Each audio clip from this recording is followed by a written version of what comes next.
I'm very grateful to be here. I mean, I've spent a fair amount of time in the more arrogant parts of Scandinavia. And I like them too, but I like this better. And I'm gratified that somebody who spent a good chunk of his life on things as obscure as network shaping, knowing that somewhere in network shaping there was a choice between whether things were going to be free or not. It's really gratifying that I see all of you here, and it looks like a diverse bunch, which is precisely what I would have hoped for. But let me begin by asking you a question. And anybody in the audience can answer if they feel confident enough. I'll take 2 answers or 3, but no more. What is property? And just stand up and speak in a loud voice. I mean, it's being recorded, but I don't want to have to pass the mic around and stuff. And this seems like it has good acoustics. What is property? Anybody want to answer that question? Come on now. Something you can hold. Something you can build a fence around.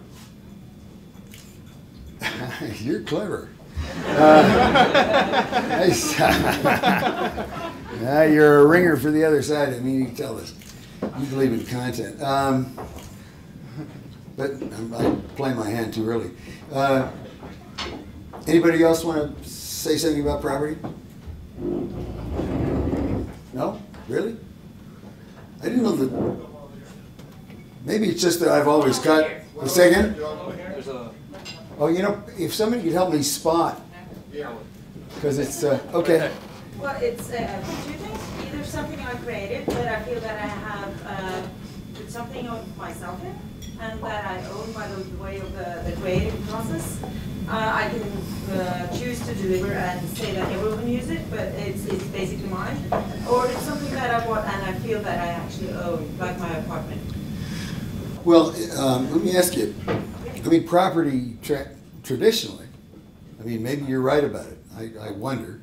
But traditionally, property was something that belonged to somebody. And they could sell it or they could have it stolen from them. But when it transferred away, it wasn't theirs anymore. It ceased to exist for them. I'm not sure that you can regard anything as property that can't be taken away from you. And it may not be the right way to look at the thing that you're talking about. I mean, we use that model, but we will, in fact, get into this in greater depth. Okay, can anybody tell me what theft is? I know these seem like dumb questions. What is theft? Theft is when you take something away from someone so they don't have it anymore. Right. That's theft. Good, solid, concise answer. So, you know, I used to be in the cattle business for many years, and I raised horses. And periodically, they were good enough horses that periodically somebody would break into the corral in the middle of the night and steal a horse. You know, and once they stole that horse, I couldn't ride it anymore. Or if I sold a horse, I couldn't ride it anymore. Theft was when something had been removed from me and I didn't have it. Now, I have noticed that it is common for the entertainment industry and various other powers that have been to talk about another kind of theft where something is stolen from you and yet you still have it. You know, if you steal my horse, I can't ride it. If you steal my song, if I sing it in your presence, and you carry it away in your head and start singing it to other people, you have not stolen it from me because I still have it, and in fact, you cannot take it away from me. And it's not another question that it becomes more valuable by virtue of your having done so. Because if I have the most beautiful song in the world in my head, it is utterly valueless unless somebody knows that it's there. And somebody's in a position to sing harmony to it. And somebody's in a position to spread it around so that I can become known as the person who can do that kind of songwriting. these are kind of important points. I mean, it's not the same thing as the horse at all. Or property, real estate, CDs in record stores, if they still exist. All of those things have an economic consideration that is based on scarcity. Physical goods derive their value from a combination. I mean, Adam Smith promulgated this a long time ago. Supply and demand.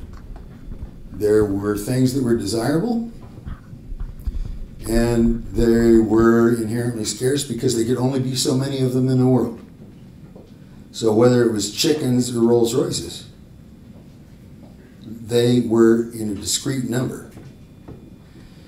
They were physical. And in fact, if you wanted to alter the market for your product, the best thing you could do was to make it scarce. I mean, a classic example of this is the De Beers Corporation. Now, diamonds, it turns out, are really quite abundant on this planet. It's just the interesting fact that most of the diamond producing regions are owned by the De Beers Corporation. And they parcel out diamonds very slowly, making them be very valuable, which is probably what I would do if I were in their position. But it has led to a notion where there's the same scarcity of value with regard to expression. And that also made sense for quite a while. Because if you wanted to